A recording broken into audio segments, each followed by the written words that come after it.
Hello everyone, how are we all? Hopefully you're all good ahead of Game Week 6. It's a pleasure to be back with you once again.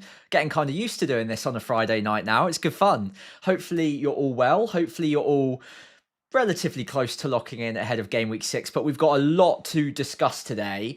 We've got wildcards, we've got triple captains. I'm sure there's a few people out there on free hit and bench boost as well. And there might be a few of you not playing a chip at all. It's something that I've considered myself as well. So do make sure you answer the poll so we can get an accurate view on who's doing what this week. Say hi in the chat as well. This is a very interactive stream. I want to answer your questions. I want to hopefully help you get one step closer to locking in as best I can. And in the meantime, let's move across to my team ahead of Game Week 6. Few people in the chat already. Good to see you all. Manish, Nixie, John, Im as well. All familiar faces. It's great to see you. Asking if I'm a Ryder Cup aficionado. I wouldn't say aficionado. I enjoy it whilst it's on. I do have it on in the background quite a lot, but I'm not an expert. I want to get into golf one day, but one nerdy hobby at a time. I think FPL first, and then down the line, I'll do golf. I don't think my missus would be too happy if I took up another obsession and took out even more of our time together. So one day, sure, but not just yet. But I enjoy it in the background. A few questions in already. Triple captain Haaland. As you can see, spoiler alert, my triple captain is currently active on Haaland. I think now we have the news that he's ready, and that's a direct Pep quote. It will be not impossible, but pretty difficult for me to look past that now, unless I wildcard. So obviously if I wildcard, I won't be triple captaining him, and that is a decision I still need to make. So today we're going to run through wildcards. We're going to run through triple captains, other options for triple captain as well later on in the season, all the latest team news, and hopefully answer all your questions as well. So do make sure you get those in the chat. Make sure you say hello as well, and make sure you answer that poll too. Triple captain Haaland. I'm in the same dilemma as you. Wildcard or triple captain. Yeah, we'll run through my dilemma in a minute. It's so annoying how FPL and big decisions in FPL can hinge on the fitness of like one or two non-important players, really. Like you look at my squad this week, and without like getting too confident, I think it looks really good objectively, bit by bit. But there are one or two issues in there that I'm just like, yeah, but what if? Like Porro, could he be due a rest after playing midweek? Possibly. Now Udogie's coming back in. Murillo looks unlikely to play, so Anderson's probably coming off my bench, which is fine, by the way, but it just leaves me with one less bit of bench cover. Sarr does look fit, though, which is interesting and does help me out. I think I'm one of the only people who still has Sarr. Let me just double check his ownership. Yeah, 2.4%. It's against Liverpool, so I'm not expecting much, but at least it's someone that can come off my bench in case of emergency.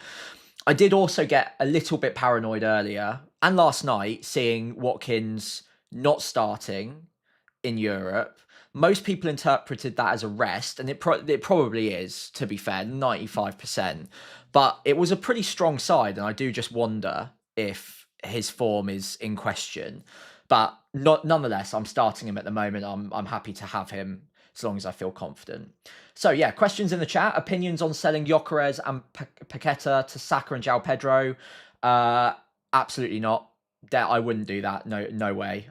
Saka's minutes will probably be managed a little bit. You'd be selling 2 penalty takers for 1, if not 0 penalty takers. We think, obviously not confirmed. And I just don't see any need to rush those moves this week. Saka's got Newcastle away from home. So it's not a rush. If he looks great against Newcastle, I'd look at bringing him in maybe next week. But Gyökeres looks equally good for the run and is more likely on penalties and cheaper and up front. So I'd keep Gyökeres. Paqueta as well. I mean, game week 4, we all loved him, right? He was on a hot run of scoring in consecutive games.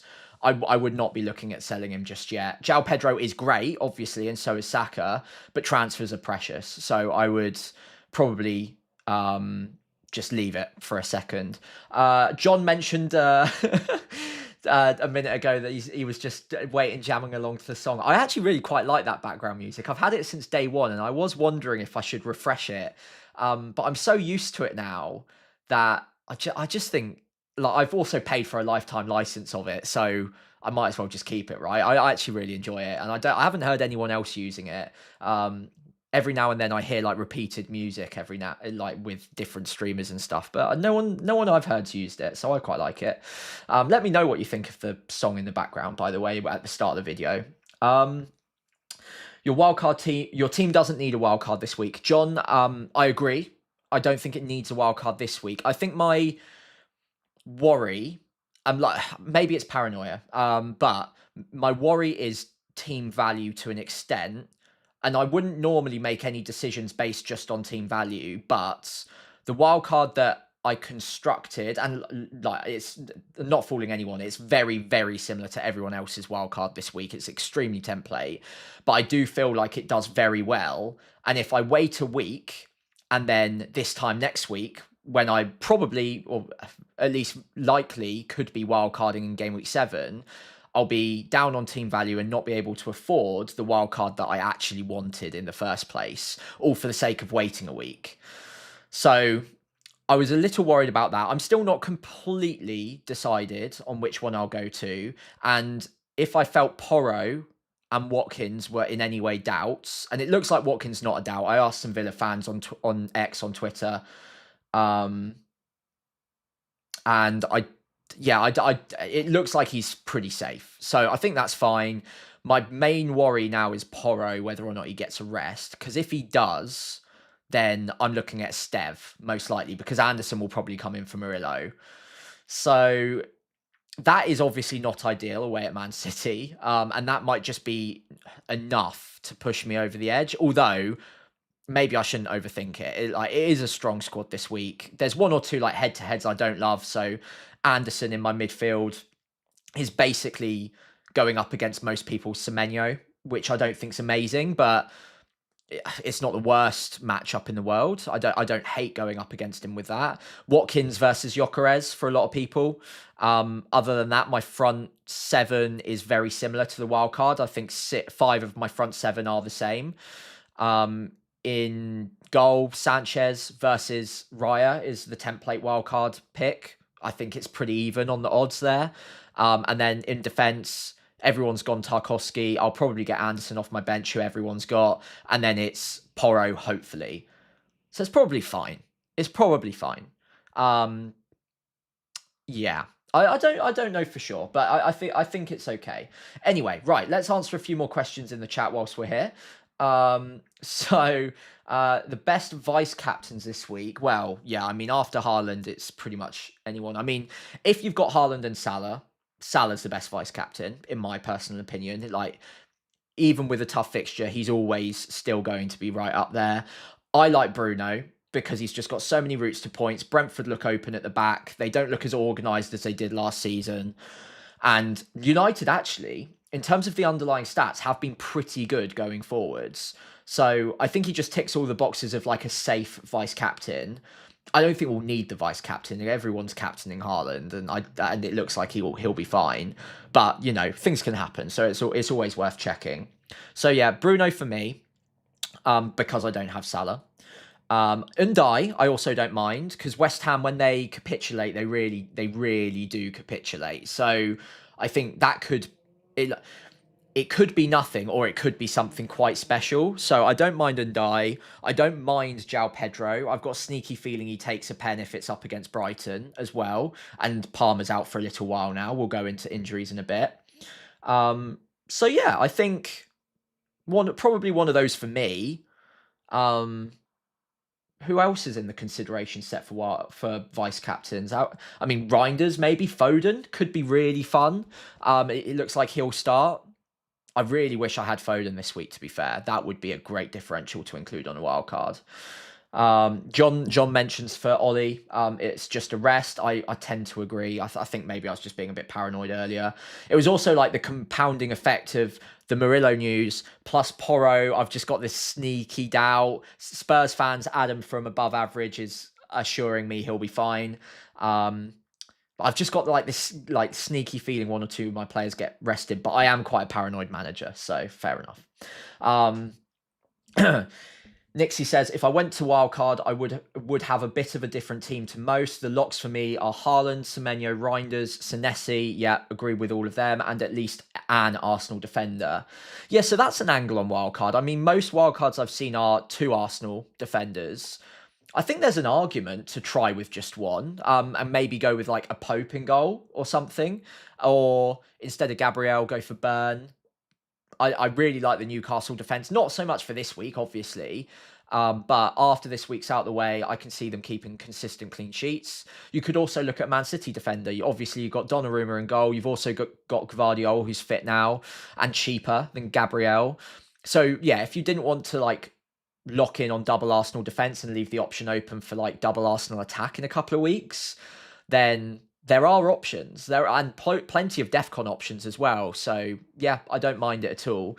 Might be a good opportunity for me to go over to what my wildcard team would have looked like. And word of warning, I've done videos on it this week, so it's not a surprise to anyone. I unfortunately got priced out of Caicedo. If I could afford Caicedo, I'd put him on the bench instead of Stack. This is Solio Analytics, by the way, if anyone wanted to see this.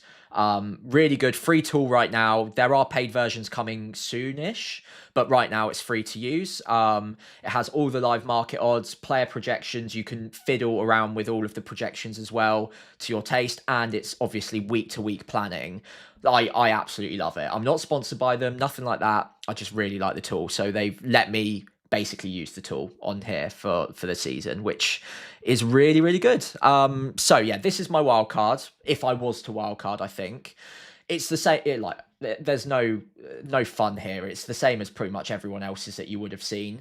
But what you could do instead of like a Raya, you could look at Donnarumma, or instead of a Gabriel, maybe you could go for like a Gvardiol. And like this week, Gvardiol at home to Burnley is absolutely perfect, right?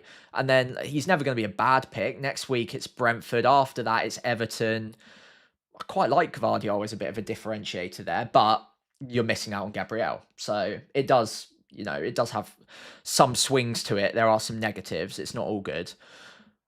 Van Dijk as well is an option as well. I just saw. So yeah, I mean, this would be my wild card if I did wild card.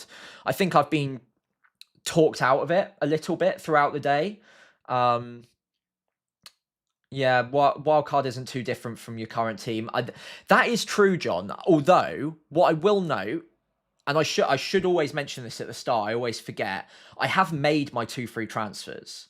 So my team without those 2 free transfers is actually 9 players different. The wild card compared to what you've just seen. So this is my team today. I've made the 2 free transfers for Reinders and Haaland, but that means I've lost my 2 free transfers, right? So if I wildcarded, not only could I make 7 extra changes on top of the 2 I've already made, so 9 in total, but I'd also then get my 2 free transfers back for next week. And then my plan would obviously be to roll in game week 7 and then probably look at bench boosting in game week 8 with 3 free transfers. So I do agree with you that I don't think it's different enough to warrant a wild card.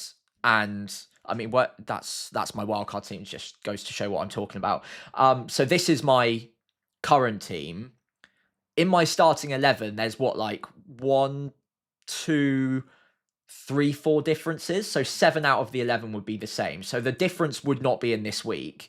It would probably be in the following weeks where my bench has a little bit of a better depth to set up for a bench boost. I've also got the edge pieces sorted a little bit. So Anderson becomes Stack and Semenyo's in there as well instead of Sarr, and little benefits. But I don't think it's needed this week. And as confident as I am on how good a wildcard would be, and again, the people who are wildcarding this week, I'm incredibly jealous and very tempted to join you because it looks incredible. But I'm also aware that things move really fast in FPL and we're only 5 weeks in. And I just wonder if I can hold off and accept my own ignorance and the fact that I don't have all the answers. Maybe there's a new piece of information that comes to light in game week 6 that transforms what my wildcard might look like in game week 7 or 8. So that's what's putting me off. Also, the fact that the wildcard, let's face it, it is quite template. There are a lot of people who are wildcarding to the same team. I've got nothing against that. I would do the same myself.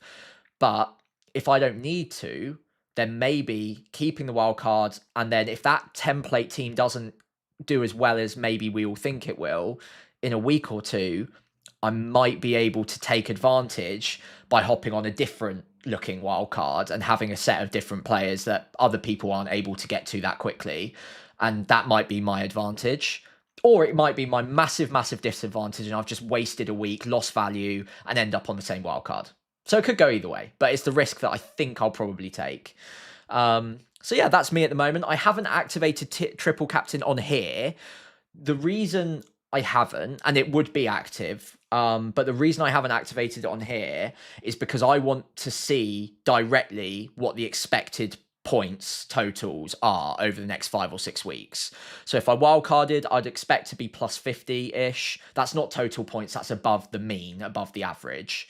Over 6 game weeks, or is it 7 game weeks? And then down here are like my current options, which is not wildcarding, and then wildcarding in 7 or 8, or potentially not wildcarding at all. And as you can see, there's very, very tight gaps here. It's the best route for me predicted is the wildcard 7 route with the transfers this week. Bench boost in 8, and that comes out like about a point ahead of if I wildcarded this week. There's really not much in it. And obviously these are just projections, right? It's not the be all and end all, but it just gives me what I like doing with this kind of tool is to just sense check that I'm not doing something that's just outrageously stupid or like missing a massive opportunity. So to see that all of these routes, maybe bar the bottom one where I haven't wildcarded at all, are relatively similar, there's all like a couple of points between them, it gives me more confidence that I can go out and pick the one that I prefer without feeling like I'm going to be making such an obvious objective mistake. And it doesn't look like there is. It looks like if I wildcarded this week, it looks great. If I wildcarded next week or the week after, probably not that different. So we can try it out whichever way we want to, and it's basically down to personal preference. So yeah, make sure you get your questions in the chat, by the way. A few people are still adding questions. I finished the poll. 55% on triple cap. That's amazing. I actually thought it'd be the other way around. I thought wildcard was going to be way more popular. Although I suppose if you're not wildcarding, triple cap is basically like the majority of the remainder. So having 36% wildcarding is actually pretty high. But then the rest are triple captaining, or a lot of the rest. I did jokingly think to myself, I'll go back to my own team for a minute. I did jokingly think if Murillo was also fit, and sadly it doesn't look like he is, but if he was fit, then would it be like the ultimate hedge to just bench boost? And that is so stupid with double Burnley away at Man City.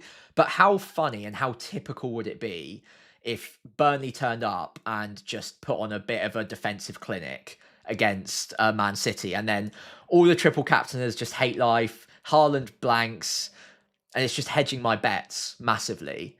And Anderson and Sarr on my bench are fine as well. I'm not doing it, obviously. That would be a ridiculous thing to do. There's always going to be a better week than this, but it would be very typical if Burnley managed to keep them quiet. And Defcons maybe for Esteve, who knows? And yes, of course, I couldn't triple captain. What I will say, though, I'll go back to Solio quickly, and I don't want to just be on Solio for the whole stream, but what I really like on Solio is like the expected points calculations over several game weeks. So this week, obviously, top is Haaland by a mile at 8.05. But despite this being like the standout fixture, there are plenty of other opportunities that aren't like that far off. Like Salah, even in game week 8, 7.16, 7.15 for Salah in 10, 12, 7.5, 13, 7.2, 14. Need to scroll across because it's off screen. 8.1, so actually even higher. That I think that's the Sunderland game. So there are other opportunities. Like I wouldn't be panicking about not using the triple captain this week. There's also the potential that captaining a midfielder like Salah, if he ends up being the FPL asset that we know he can be, could be more lucrative, even in a slightly worse fixture, because they do have better routes to points. They've got the extra point for the goal. They've got the extra point for a clean sheet. It's very small. It's very slight, but there are other routes. But I do think I'm triple captaining Haaland. I would prefer to take the golden opportunity now, rather now that we know he's fit, we know that he's missed out on Huddersfield in midweek, so he's had a rest. So there's not really anything to argue against him being a very good captain and therefore triple captain this week.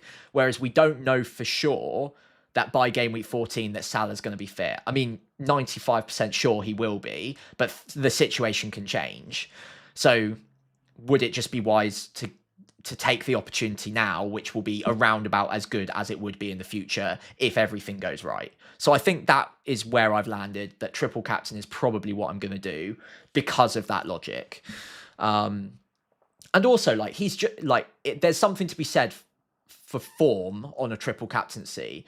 Like, form is mysterious. No one really knows when it's going to come or go. It's hard to predict, but he has looked extremely sharp this season. Man City are funneling a good 60% of all of the XG to him, if not slightly more than that. And he's got double the XG of pretty much any other player in the game right now. So considering Burnley are bottom for XGC per 90, it does seem like a very good opportunity to use it if you can. But I wouldn't. My point is, don't lose sleep over it if you're not able to because you're wildcarding.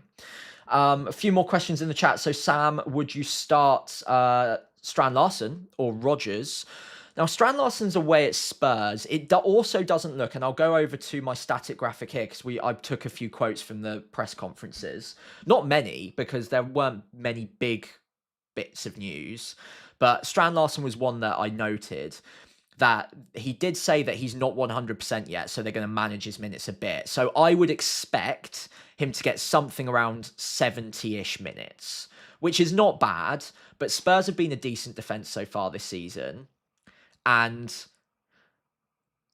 there's always, with an injured player, I made this mistake last year as well. So it's all well and good saying a player's back from injury and that they're going to start the game.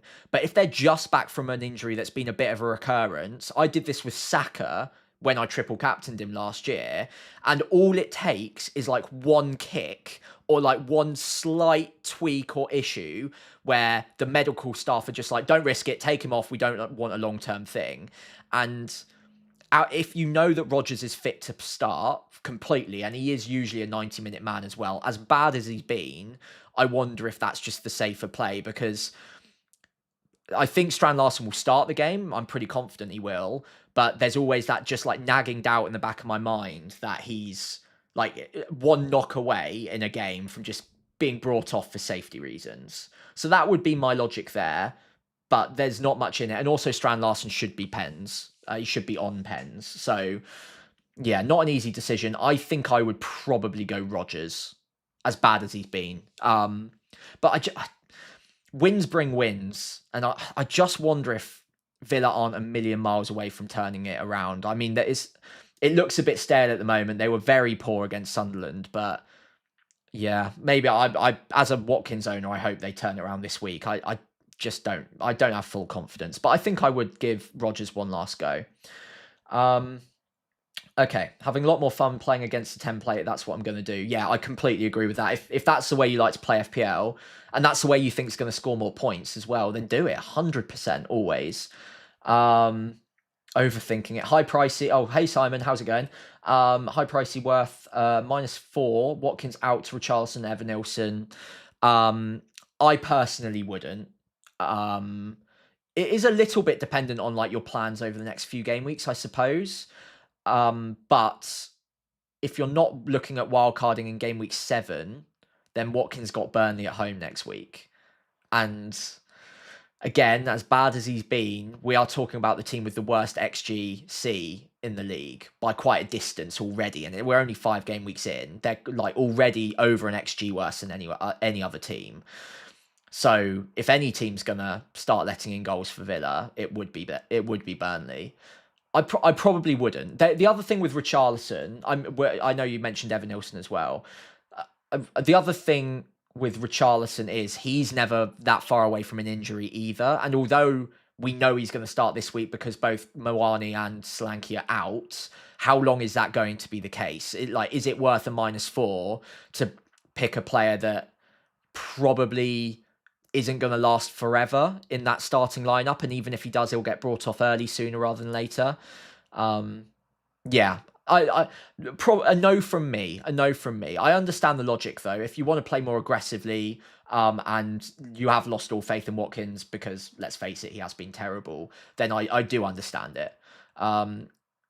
Will Sanchez start against Brighton? I think so. I mean, he's not suspended anymore, if that's the question you're asking.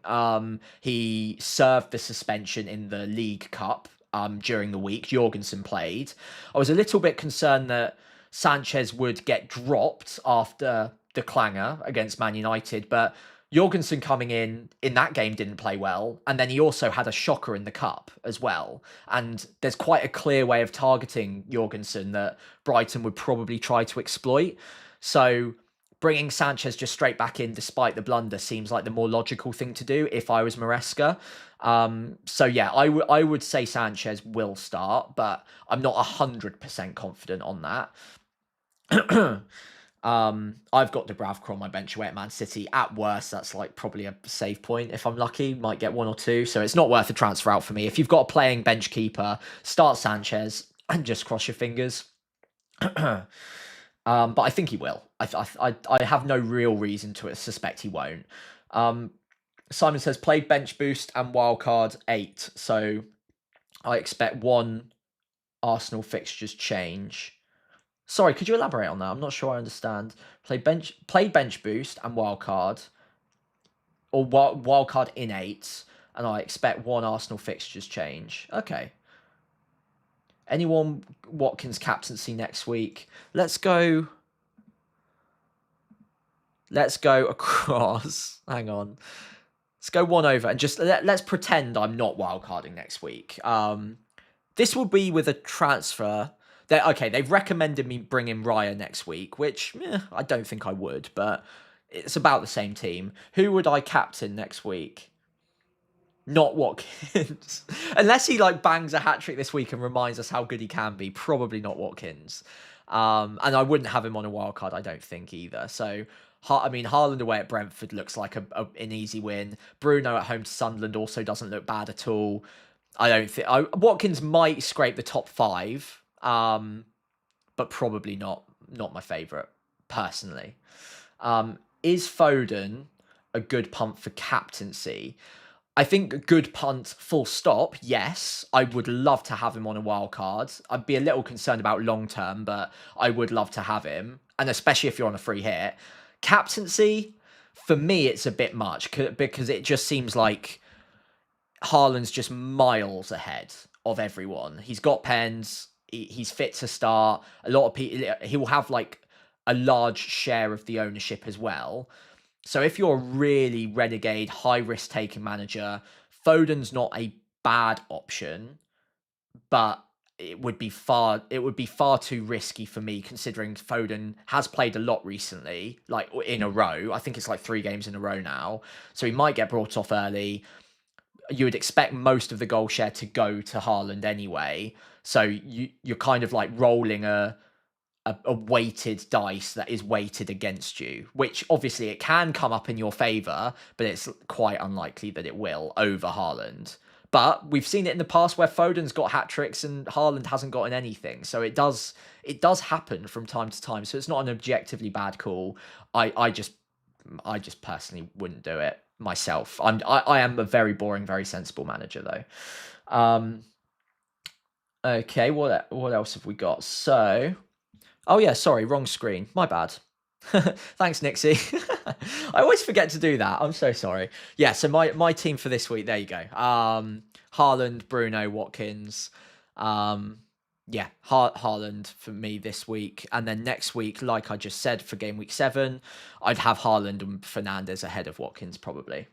So funny you've just called me Tom as well.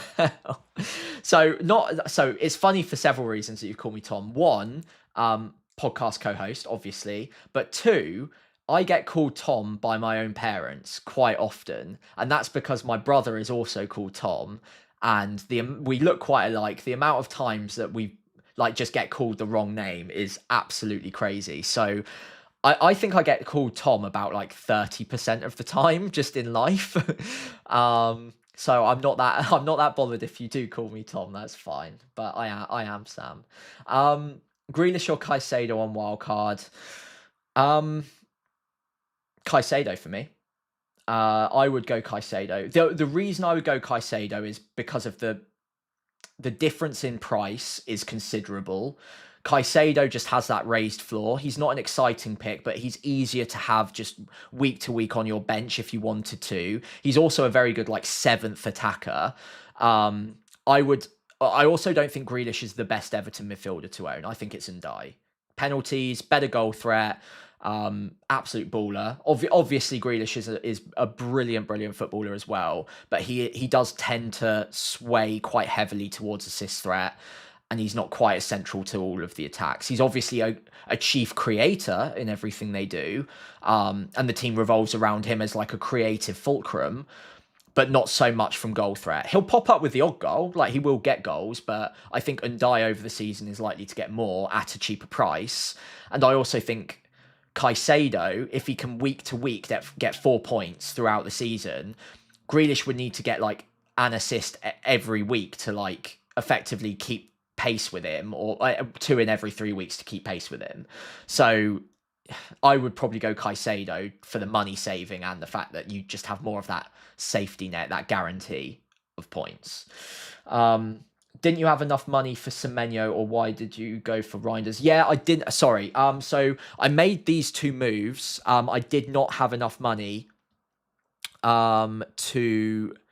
Sorry, we'll go back to this week. Yeah, I didn't have enough money to go for Semenyo, sadly. So Reinders, I initially would have wanted Semenyo, but yeah, I'm locked out by 0.3 now. It wasn't that sharp at the start of the week. I think I was 0.1 short, but I couldn't afford Semenyo. Otherwise, I would have probably gone for him as well. And that might have been another way that I could have postponed the wild card, just by having someone that I know that I'd want on a wild card as well. So yeah, it's a shame. I wish I could have, but unfortunately not. Another question: hold Gakpo and Salah or transfer them out? Already have Haaland. I think if you've already got Haaland, I'd hold on to them. They'll probably both start this week. I mean, Salah will, obviously. Gakpo should. Liverpool fans, and let me know if you're a Liverpool fan in the chat, by the way. Liverpool fans haven't been too happy with Gakpo's performances I've seen over the last few weeks. So I wonder if something might happen soon if it continues. But he'll start this week because who else are they going to play? They've got Isak, who can probably only do 60 through the middle.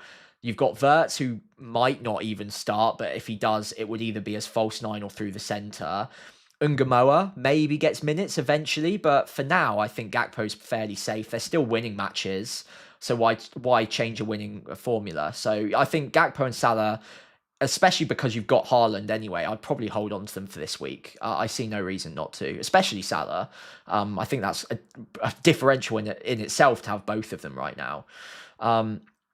Until when do you plan on keeping Haaland? That is an excellent question. Looking at Arsenal starting with game week 10 and Liverpool game week 13, I think giving up on Haaland for Arsenal and Liverpool players has more upside.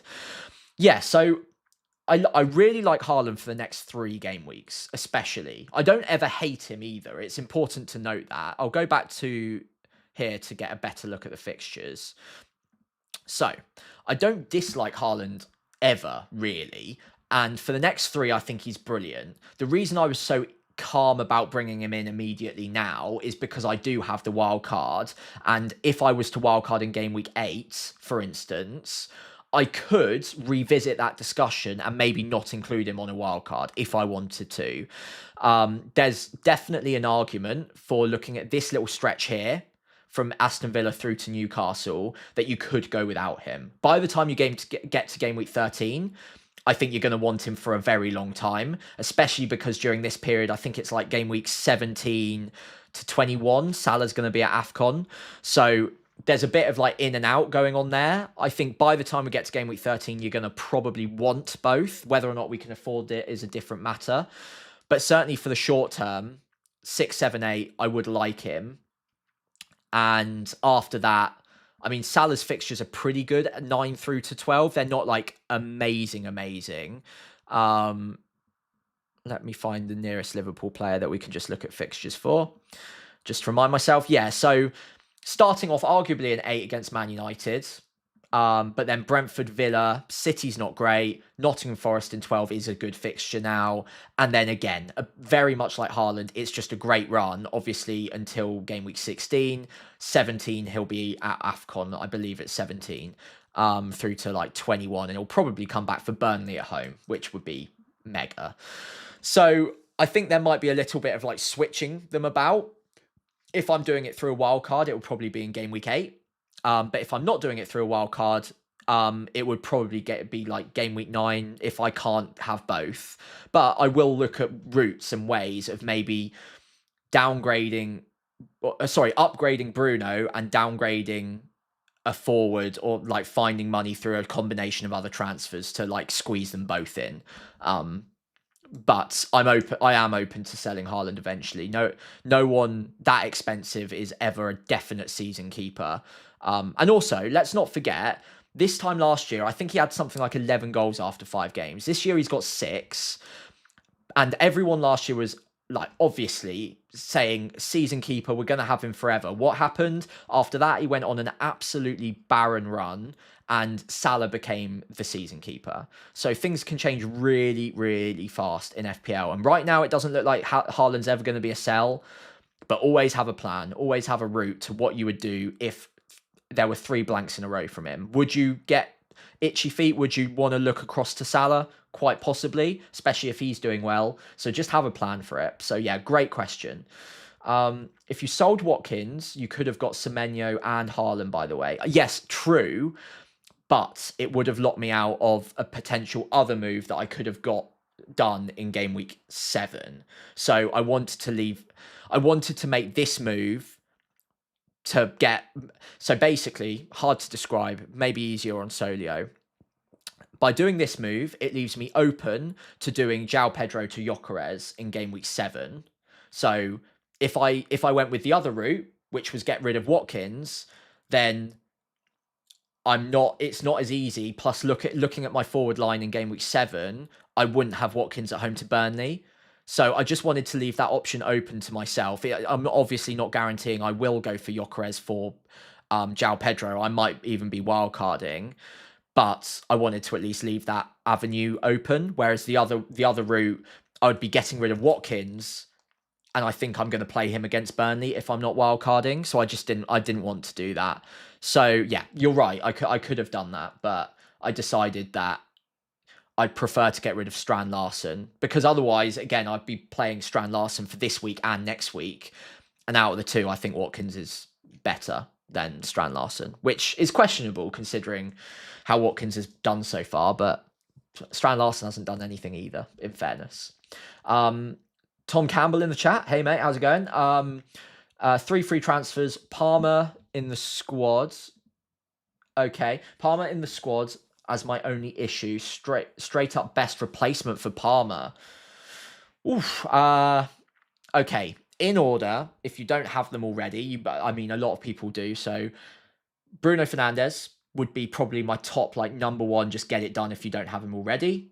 But a lot of people do. Semenyo as well. And then Saka too would be another very interesting one. As you've joined late, we have discussed him a little bit. But if you're wildcarding fairly soon, I can't remember your chip situation, Tom. Apologies for that. If you're wildcarding fairly soon and you don't mind having a bit of fun for a week or two, go Foden. Just go Foden and just see what happens there. Burnley, then Brentford. That could be lucrative, and no one's got him. So yeah, I'd have a think about him depending on what your chip strategy is. But objectively, long term, I think it's Bruno's the best answer. Then probably Saka. Unless you've got Gyökeres already. If you've got Gyökeres already, then maybe double Arsenal attack might be a little bit much, and it might it does lock you out of double defense if you wanted to get there eventually. So yeah, that would be my answer. Hopefully that's a good answer for your question. Quite confident he'll start this week. Nikolai, who was that in regards to? Would that be Watkins? Can't remember where we were at in the chat at that point, Nikolai. Sorry about that. I assume that's Watkins. Although not completely confident. I'm having Gyökeres. Should I sell him to buy Haaland? Do you have any other routes other than selling Gyökeres to get to Haaland? Because if you do, I would like... Again, unless you're wildcarding next week, you might be. But if you can hold off on selling Gyökeres a week, then you're about to enter a very good run for Arsenal from an attacking point of view. So I would be reluctant to get rid of Gyökeres, but if that's your only way of getting to Haaland and it's not like ripping your team apart and taking hits to do so, then I understand. And Haaland is a better pick than Gyökeres. Nikolai Gakpo, sorry. Gakpo. Yeah, I think he should start this week. I think he should. Thanks for chiming in on that one. I appreciate it. Is Richarlison a good punt for wildcard? Yeah, so good question on wildcard there. I do quite like Richarlison as an option. The way I'd probably do it is have him I'd want a couple of transfers in the bank to have that level of confidence, because I don't ever know with Richarlison that he'll stay fit enough for long enough. But the next two fixtures are great. They've got a good stretch, but Wolves and then Leeds in the next two. Sorry, just using Porro as an example here.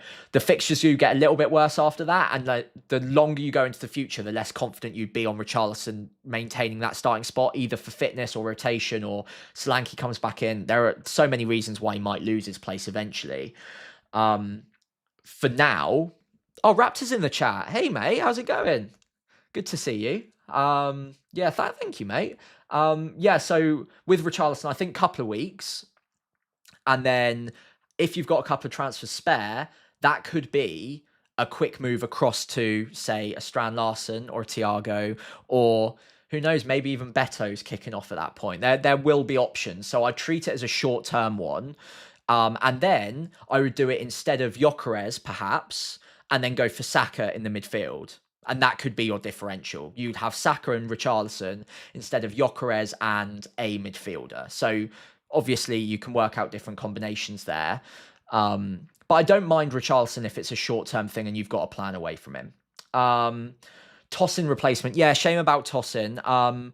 If you've got the money, I think Senesi. If you can... you did say 4.5.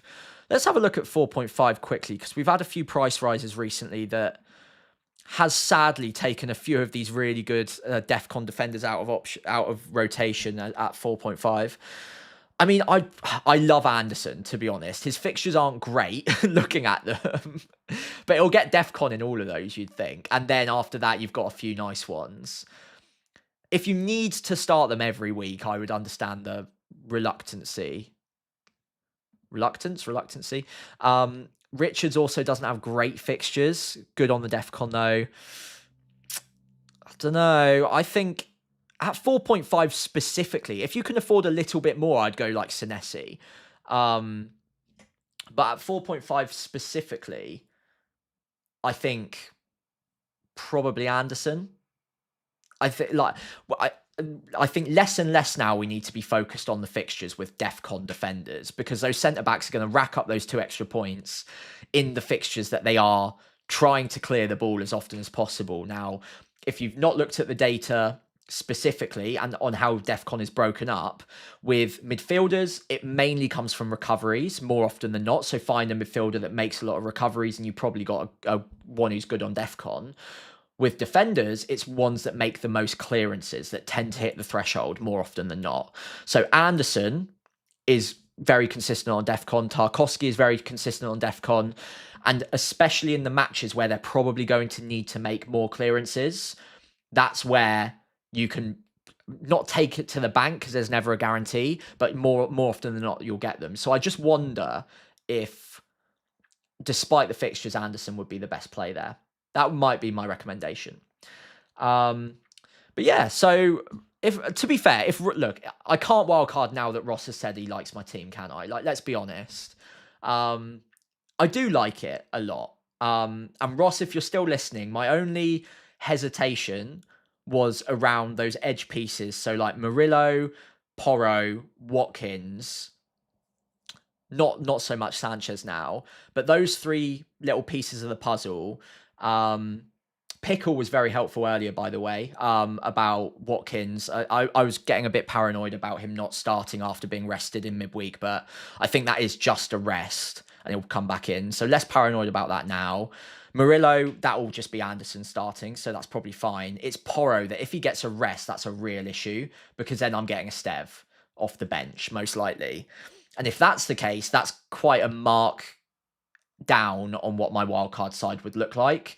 Plus, there's the team value element, which would mean that next week I couldn't afford the wildcard that I want to go to, the wildcard that everyone's on.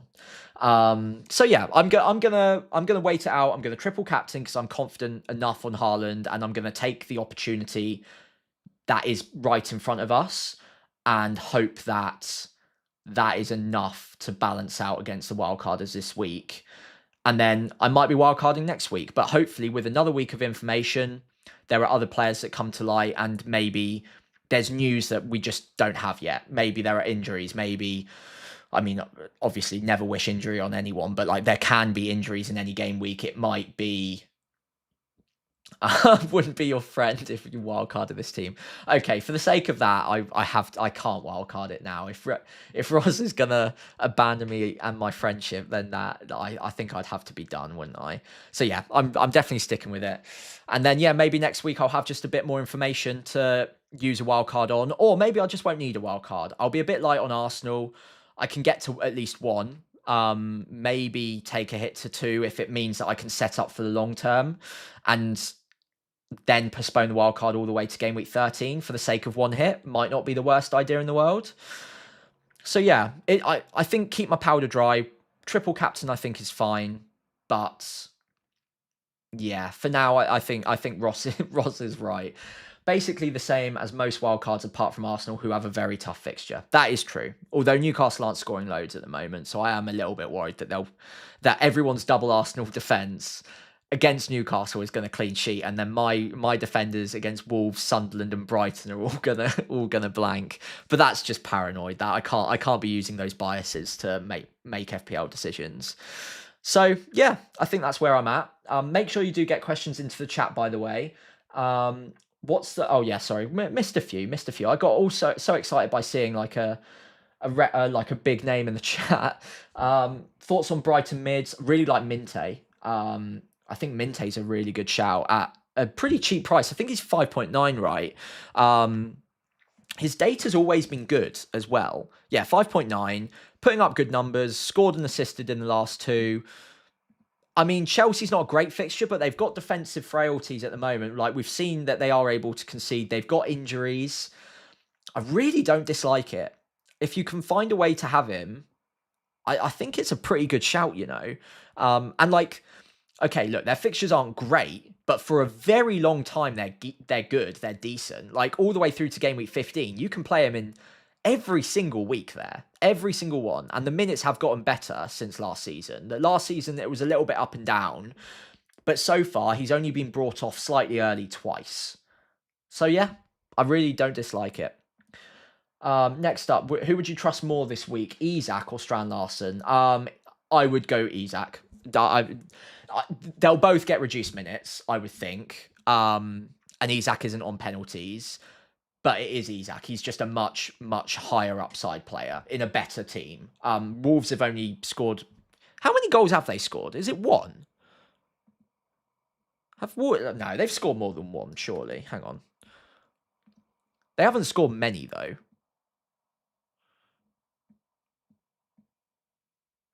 Don't know even how I check for on the FPL website. Having a bit of a mind blank.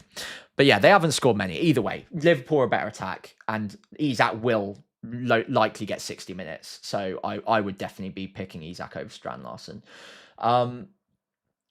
Who will you choose between Mbermo and Semenyo? I really like Mbermo. I think he's being significantly overlooked. I mean, Semenyo's the safety net, right? And he has been putting up good numbers. We know that his shot volume is crazy good. He's on penalties whilst Kluivert's not on the pitch. Can't say the same from Mbermo. So I think the sensible call is just go with the crowd on Semenyo because he is objectively a very good FPL asset. But there's not a wide margin between the two. So if you played the season 100 times over, would Mbermo beat Semenyo quite a few times? Yes. So I think Mbermo, considering the data he's putting up as well, one of the best in the league. And Man United's data is actually the best in the league so far. I don't dislike him as an option. I don't know if it would be in place of Semenyo, but next to a great Sunderland and Brentford. And again, like, there's just never a bad fixture run for Man United, like all the way through. I mean, 22-23 back-to-back Man City and Arsenal. But just before that, you've got Wolves, Leeds, Burnley. So you can hold any Man United asset definitely through that one Liverpool game and then all the way through to probably game week 22. And Mbermo gets great minutes. We know he's a fitness monster. We know he's got great set pieces. I really like him. I'm not sure I'd have him instead of Semenyo, though. That would be my only thing. It's hard to squeeze in both, though, to be fair. Maggots in the chat. Hey, mate, how's it going? North's in the chat as well. Dilemma. Do I do Watkins to Gyökeres today to bench him? It will allow me to do my plan transfer next week. Price changes. Oh, okay. Price changes. Interesting. I would say... What's your plan transfer next week would be my question. Like, how much more upside will you get from it? Because I think if Watkins gets 90 this weekend, I think he's a slightly better pick than Gyökeres away at Newcastle. So I don't think I would do it. And anything can happen in game week 6, right? Like, Gyökeres could get injured. And if you're benching him and you've made the transfer, like, the information can come to light. So... that in itself has inherent value for me. I would probably hold off. And there might always be another route to the transfers you want to make next week. Not going to be around tomorrow morning, so gone with Wirtz. Oh, hey, Andrew, by the way. Wirtz, Cunha, Adingra, Foden, Watkins, Evan Nilsson. Wow, that is differential. I really like it. I hope Wirtz plays. Foden, I love it. Is this a free hit, by the way, Andrew? That feels very free hitty. But I really like it. That's very differential, exactly the way I know you like to play. So yeah, all aboard. Cunha as well. It should be back, right? I think Cunha's fine. Did Cunha play last week? I can't even remember. Yeah, he came off the bench. Okay, yeah, fine. I knew he didn't start. Okay. What's the better option? I'm using WILDCARD. This is from John. Bruno and Ndai or Foden and Mbermo. Okay, so the boring option and the one that I would pick is the two penalty takers who have nailed minutes and good data. So that's Bruno and Ndai. I think they're both fantastic picks. I absolutely love them. They're in my current team, so I can't really give any sort of logical reason against them. But do I also like Foden and Mbermo? Yes, I do. So if your gut is telling you that there's not much in it and you kind of fancy the Foden and Mbermo differentials, then I'm not going to talk you out of it. But I personally would be picking Bruno and Ndai. Routes to points, DEFCON even at times for both of them, 90 minutes, penalties. I think they just tick enough boxes for me to make better FPL picks in the long term. Short term, though, over the next couple of weeks, Foden and Burmo could definitely beat them over the next 2 or 3. So if you're wildcarding like game week 8 or 9, then sorry, no, you're not. You're wildcarding this week. If you, yeah, sorry, my bad. Wildcarding this week, Bruno and Dye would probably be my way. God, so many questions. Thank you all so much. Do you think there's value in picking Minte over Ndai to upgrade elsewhere? I've already talked about Minte, haven't I? Most likely in defence to afford Tarkowski, Gabriel, Gvardiol, Senesi. I would say that, so the defence, I'll read it out again for everyone in case you can't see the chat. It's Tarkowski, Gabriel, Gvardiol, Senesi, and a 4.0. I really like that defence, but I think there are enough good options at 5 million and below to remove one of Tarkowski, Gvardiol, or Gabriel. I would personally probably remove Gvardiol and go for like a 4.5 or a 5 million option who will probably not match Gvardiol, but won't be far off. And I think the difference in points between Minte and Ndai will be greater across the season than the difference between Gvardiol and someone who's significantly cheaper. That would be my take on it personally. And it is just quite a lot of money to have in defense. Not saying that's a bad thing necessarily, but when you can get really good value for money by spending almost no money in defense now with the DEFCON added, I think for me, that's probably the way I would play it. Objectively, the only big player for me for this week that you are missing is Semenyo. Yeah, I think I'd agree with that. I mean, Gyökeres is well owned, so is Arsenal defence, but they do have a tough fixture. So yeah, I do generally share that sentiment. I would also like Foden, but obviously he's very differential. Who would you bench this week, Anderson or Gahey? Good question. Is that... it's a little bit far back in the chat now, so I don't know if you're still here able to answer. If it's the... Who have Palace got? Palace got Liverpool, so okay. Well, either way, I would start either Anderson, whichever one you've got. I'm assuming, based on the way you've spelt it, it's the midfielder Anderson, so it's Anderson. Sunderland at home, I'd definitely start him. If it's Andersen, Aston Villa away for Fulham, I'd also start him ahead of the Liverpool fixture for Gahey. So, yeah, I'd definitely be benching Gahey in that situation. Watch Minte, by the way. He's a doubt and isn't sure to start. I thought we got news on Minte that he was fine. I thought we got something. Yeah, someone might be able to correct me in the chat. I thought I saw something earlier that Minte is okay. But yeah, one worth double checking on the latest team news, but I'm pretty sure I saw something saying he's okay. Wolves have scored 3 goals this season, yeah, in 5 game weeks. I would definitely be backing Isak over Strand Larsen. Do I downgrade Salah to Reinders in order to pick up Haaland? JT, that is exactly what I did this week. So if I did it, then I can't recommend against it. so yeah, I can't say it will work, but it's what I think is the best move. I went for that exact thing. Yeah, 49% owned for Semenyo is kind of wild, isn't it, Nixie? That is very high. That is it. It's high. It is higher than Haaland. Wow. Although Haaland will be capped by a lot. Thomas in the chat, is it worth taking a hit to get rid of Kevin, considering Doku, Esteval, or Bob? Alternatively, play Munoz at Liverpool. I quite like Kevin for this week. I've just got a feeling that he's going to get integrated sooner rather than later. He's a bag of tricks, isn't he, as well? Oh, he is a doubt, though. I missed that. My apologies. I mean, if he's fit, I'd probably just hold on to Kevin, to be honest. I don't think... I mean, Doku is good, but for how long? Like, is he going to keep starting? Hard to tell. Always hard to tell with players like that for City. Esteval, again, interesting. Bob, interesting, but like how consistently are they gonna start? So I personally wouldn't be buying any of them. I'd either start Kevin, and if not, Munoz off the bench. He's always got attacking upside against Liverpool. I mean, he was basically camped in their box at one point in the Community Shield, wasn't he? So yeah, Munoz could absolutely get something against Liverpool. I'd probably just leave it.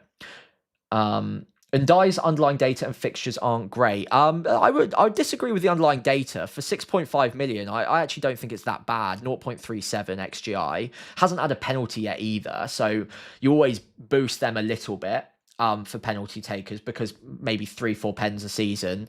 That's quite nice. He's also got DEFCON potential. I don't hate the fixtures either from an attacking point of view. Like West Ham, you can see goals.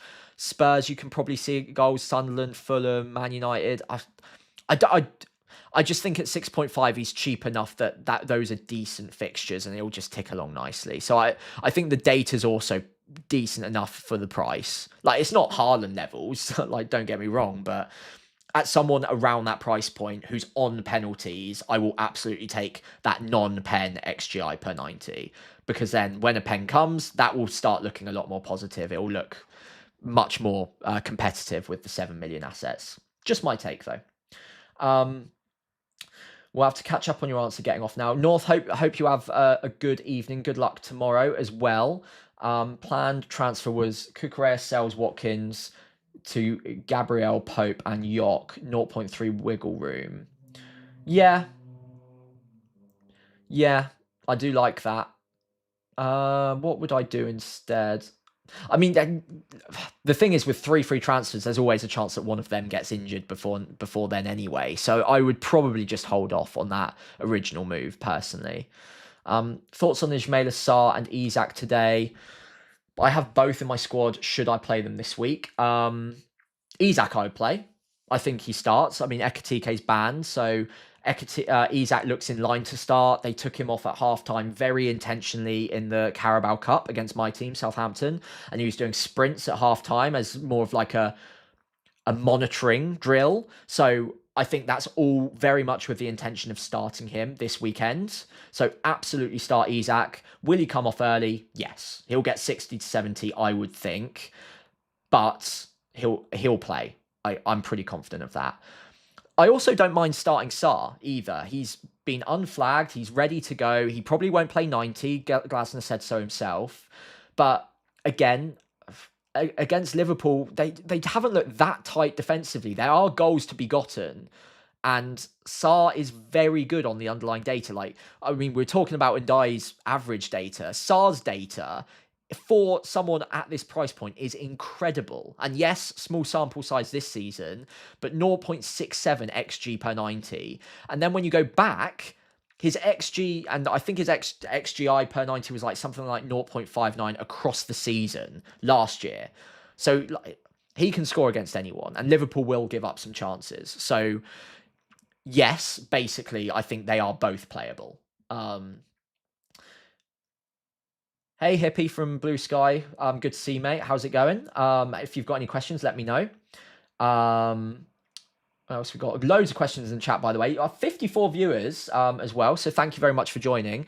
I've just realised I haven't once asked for anyone to like or subscribe yet. I know it's annoying, but it does really help me out. So if you would like to just drop a like, it would be massively helpful, and even more helpful to hit subscribe, especially, I mean, I don't know how many I am right now, I can check, but I'd like to get to 5,000 before the turn of the year. I'm about 379 away, so it's doable, but only with your help, so I would appreciate it, especially if you're enjoying the stream. Mate, who would you bench between Gyökeres and Senesi? Oh, I mean, instinct is you bench Senesi, but I really would want to start Senesi this week. The problem is, if Gyökeres is on pens, and we think he is, it's enough for me. I'd start Gyökeres, I think. What are your other defenders? So I suppose I'm cheating on the question. I'd want to start them both, really. So is there any other player you could bench? Is like any defender that you could bench instead of Senesi? Because Senesi is so good on the DEFCON, he probably will get 4 points minimum. Bench one of Porro, Munoz, Rogers, or Watkins. Bench Munoz in that instance, I think. Yeah, bench Munoz. I mean, I don't love doubling up on Villa this week, but I think it is slightly better than starting Munoz against Liverpool. I don't think it's a nightmare to have to start Munoz against Liverpool, but I would bench him out of those four. What else have we got? So Gyökeres. So Andrew thinks benching Gyökeres over Senesi is the answer. I agree on the 4+. I just always hate benching a penalty taker. There's just always that upside. It's bitten me so many times. That's where, yeah. Nick's, yeah, you've got a good memory. I appreciate that. Do we remember Sam stressing about Ndiaye after the first Leeds game? Yeah, I mean, it was terrible, wasn't it? That was really bad. But that is, okay, that is a really good example of what we do need to try to remember as FPL managers. And I'm bad. Obviously, the example is me being bad at it. But I think we all do it at times where we let like one game or a short sample size, small sample size dictate what we think the quality of the team or the player is. Like Everton were poor against Leeds, and I was ready to give up on Everton attack altogether after one game week. And then after 4 or 5 game weeks, I'm now sat here loving life with Ndiaye. Obviously, he hasn't exploded. He's not been a generational pick, but he's ticked along very nicely, 8, 7, 5, 6 ever since. So things can turn around very quickly, and we do need to be patient sometimes with these picks, especially if nothing has objectively changed in the minutes or the penalty share or the team attacking the team's attacking prowess. Like things don't shift that quickly. So unless they've lost their place or they've gotten injured, it's worth being patient more often than not. There is the flip side of that where I've also kept hold of Watkins and he's just stunk up my team for 5 game weeks in a row. So it does go both ways. But I think more often than not, you pick your team for a reason. And if in one game week it doesn't work and they've looked terrible, just give it a little while because they will eventually, more often than not, come good. What else we got? So thoughts on Isidore. Love the name because I'm a big Lord of the Rings fan, so it just sounds like Isildur to me, but that is irrelevant. I quite like him. I just wouldn't be that confident like in terms of him as a long-term pick. I mean, he's only started 2 games so far. Those are the most recent 2. And it feels like he has started the most recent 2 because of his form coming off the bench in the first 3. So I think it's his place to lose. But what that does indicate to me is that it's not going to take much for him to get dropped. Like a bit like the Muniz Jimenez situation where Muniz has got the starting spot right now, but how long will he hold on to that? Like 2 or 3 bad performances away from getting dropped, maybe. And like they do, is it Mayenda? They've also got, I think it's Mayenda. Yeah, Mayenda. So yeah, he was the starter for the first 3, didn't impress massively, and now he's been replaced. But is that going to be the case forever? Probably not. So I'd just be a little bit worried there. But right now he looks good to start.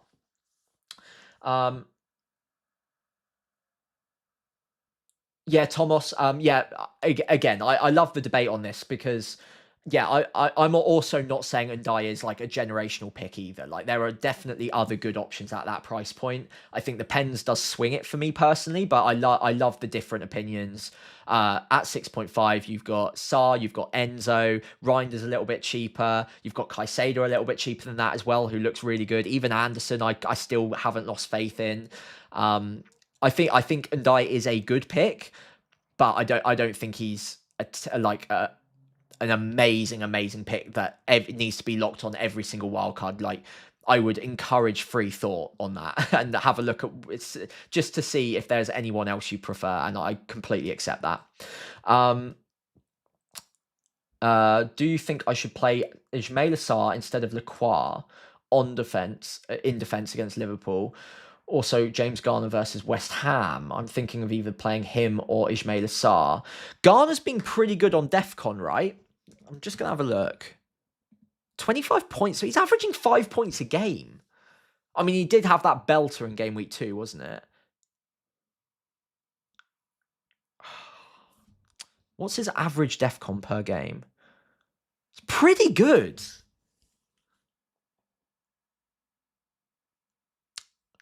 Wow. I think with James Garner, he's not going to score often. I mean, I'll say that now and he'll definitely score tomorrow, but like you won't expect many goals from him. Lacroix and Garner, I would back to both get DEFCON, so those are both on 4. Lacroix will probably concede more than 1, so he'll probably get a -1. Garner's could get a yellow card though, so that could level that out as well. So out of those two, I think they're pretty even. Lacroix, I'd be very surprised if Lacroix kept a clean sheet. Garner less so, but obviously only 1 point there. And then Sarr, no DEFCON. Bit like good attacking upside. I think I'd go fixture playing Garner. I think I'd just about try Garner. There's always the chance of a goal. Yeah, I think I might go Garner. But I don't, yeah, Sarr would probably be in the mix as well. Yeah, I do quite like Garner. Not a bad differential, like cheap option to have on your bench most weeks too.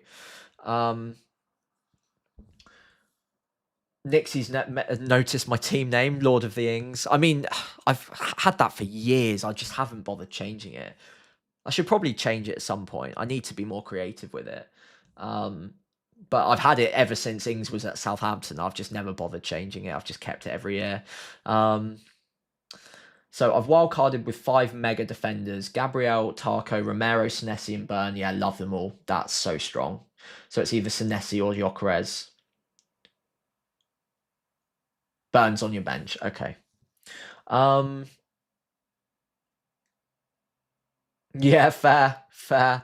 So if you're starting a back 4, I'm assuming you've wildcarded into the same front 3 as everyone. So it'd be... yeah, so you're probably looking 4-4-2 or 3... either a 3-4-3 or a 4-4-2.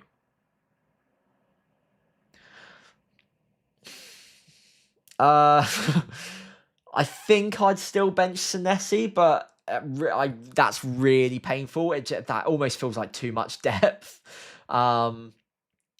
I think I'd bench Senesi because Gyökeres is on pens, but actually I don't know. Maybe Gyökeres. It's very tight. Actually, in times like this, why am I even stressing? Let's have a look at the data. Gyökeres, that's game week 7. Let's not look at game week 7. Let's look at game week 6. I mean, Gyökeres is not even first page. 4.46 for Gyökeres expected. And then Senesi, I don't think will be far behind, you know. Was he ahead? Where is Senesi? Oh, okay, 5.37. Sorry, 3.57. God.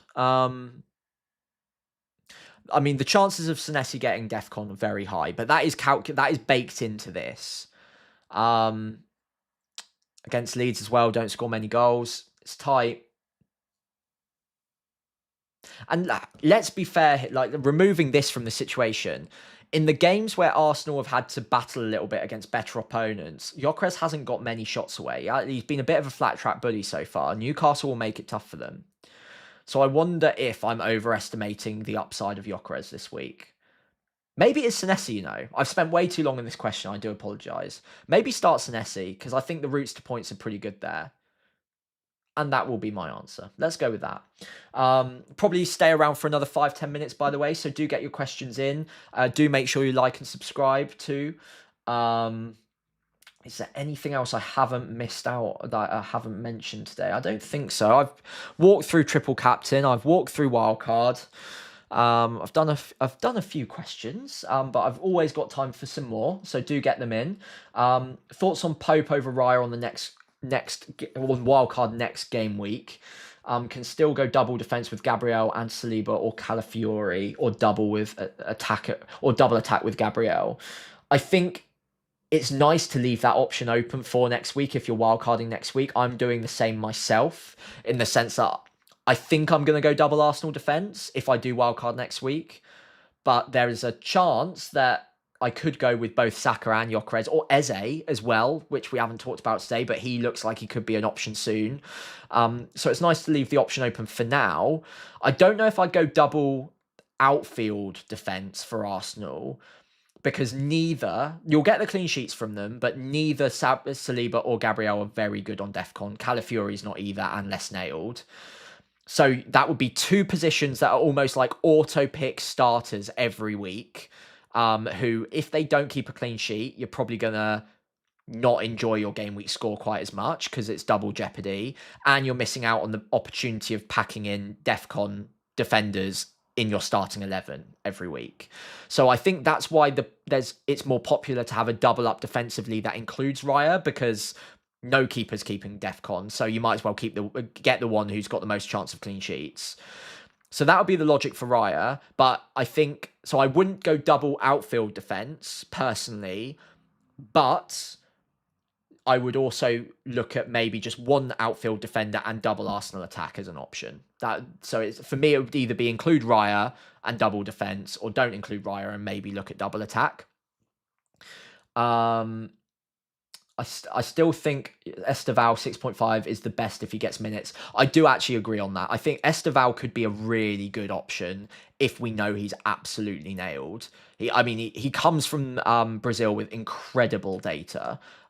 It doesn't ever cross-pollinate perfectly, but it's still pretty promising, and he has looked very good in the Chelsea shirt. So I think there's a lot of promise in Esteval through the season. I'm just waiting to see for sure that he's like absolutely nailed. Minutes have been pretty good so far, right? I don't think they've been bad. Oh, actually, no. To be fair, last two I've missed out on that. Didn't he get like brought off? Yeah, he was the sub in the Man United game, wasn't he? Because I saw the bet, there was the bet thing with like the super sub, and it was Jorgensen on for Esteval, and some guy was kicking off about it, which was very funny. So he started 3, got brought off unfortunately very early against United. Fulham and West Ham, he looked pretty good. The data's very, very good, but on limited minutes. I would just want to see him nailed first. I think long term, yes, but right now I just don't quite back it yet. Punts of the week. I haven't done the graphic for this week, to be fair. Foden would be right up there, but like the standout pick as a 1 week differential, not by a mile, but like jumps off the page. Immediately think of Foden. 5% ownership against Burnley. It just seems very good. I'd probably also try and squeeze in like a Doku as well, to be honest. If I was looking at differentials for this week. Started the last 2. He's got a bit of a link up with Haaland going on. 3.5. Not a long-term pick in my personal view, but I think for 1 week, great. And then my final one would be someone that everyone's going to hate. I'm going to go Keane, would be my final one. 1%, but West Ham are shambolic from set pieces. They're also not scoring many, so he's got several different routes to points here, from set piece threat, clean sheet. You never know, he might get a DEFCON or 2. He's got them, is that twice now, so not bad. I think Michael Keane might be a good 1 weeker. Maybe alongside Tarkowski if you're free hitting. Those would be my punts. Mentioned Eze a minute ago. I do like Eze. I think it will just take time to like integrate him properly, but when he's been on the pitch, he's been promising. I think I'd still not go there just yet. If he gets 90 this week, I'll be more tempted to include him from next week onwards. But at the moment, I'm still a little bit worried about Martinelli, a little bit worried about Trossard, there are just other players that can play there, and they're not just going to get 0 minutes all of a sudden. So I think Eze needs to like put down a marker first, as like, this is my position and you have to win it back off of me. That would be my logic. I'd wait for now. Mitoma or Minte? I think I'll go Minte for cheaper, Is anyone nailed at Chelsea? So many options in so many positions. Completely true. So far so good on João Pedro, on Caicedo, on Enzo. All look relatively nailed. But you can never say for sure, can you? Because there are loads of options. But I think those are the more important positions that they have locked in quite early. Does that mean they'll play every minute every week? No, because they're fighting on several fronts. They will need to rest and rotate players for fitness reasons as much as anything else, but they are each of them unquestionably part of their strongest 11, and they will start them as long as they can start them for. Yeah, I agree. Minte has looked really good. Yep. I think it was the only international. It was only the international and the red card that stopped him being nailed. Yeah, that's a good point. I've forgotten about the international break. He came back from Brazil, right? Didn't he? So he kind of had a little bit of a question mark going into Game Week 4, and then he missed out, didn't he? So yeah, good point. Well remembered. Thank you for that.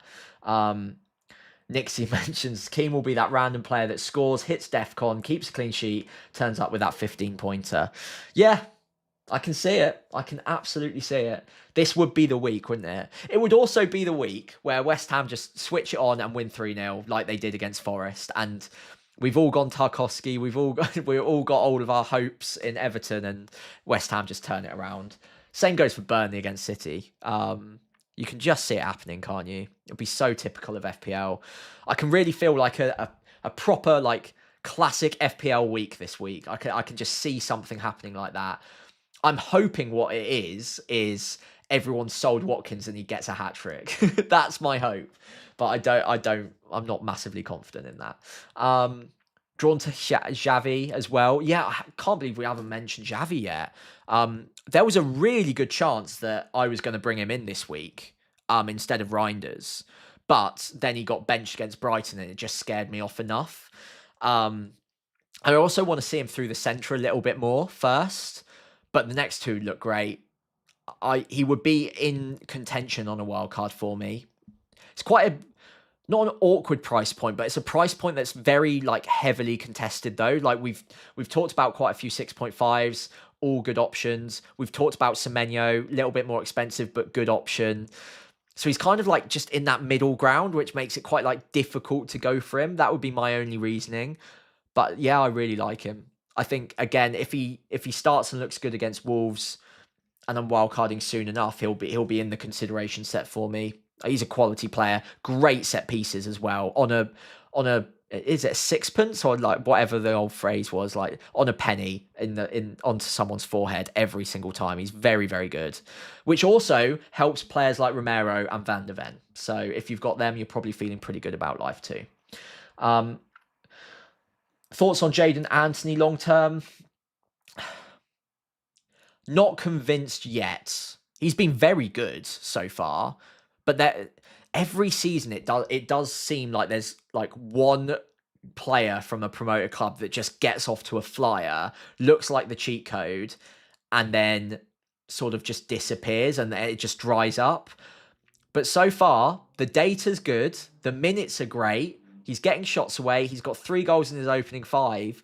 Like, if he wasn't playing for Burnley, I think a lot more people would be there. A lot more people would be looking at him. But because he is, and because we think that Burnley's returns will probably be few and far between over the long term, that they won't score that many goals, and there are other good 5.5s that do hit DEFCON. They've got that floor. They've also got a bit of attacking upside as well. I really don't dislike him, but I wouldn't personally be picking him, I don't think, just yet. If this continues, then fine. But the next two, Man City and Villa, both away, I certainly wouldn't be buying him right now. Maybe come game week 8, might be more of an option. You've got a good little patch there. Arsenal in the middle, but Leeds, Wolves, West Ham. If you can bench him quite often, then I think he's pretty decent. But for now, I think it's a wait and see.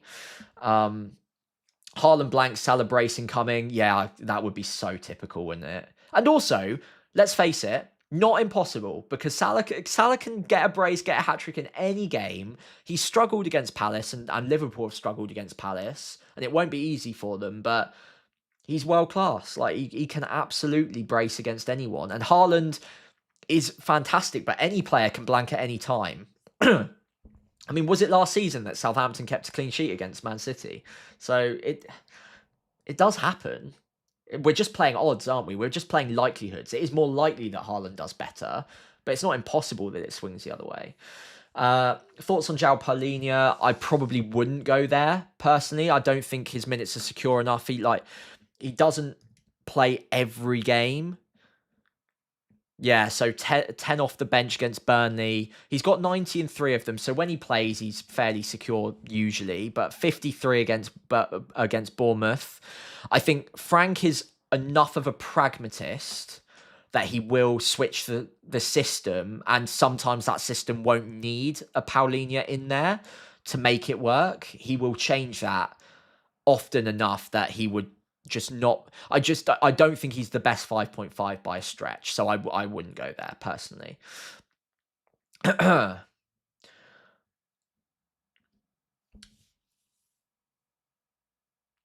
19 in the season, I think. I like Anthony. Burnley have to score some goals. He will always be involved, in my opinion. I agree. Of the goals that Burnley do score, he will be involved fairly often.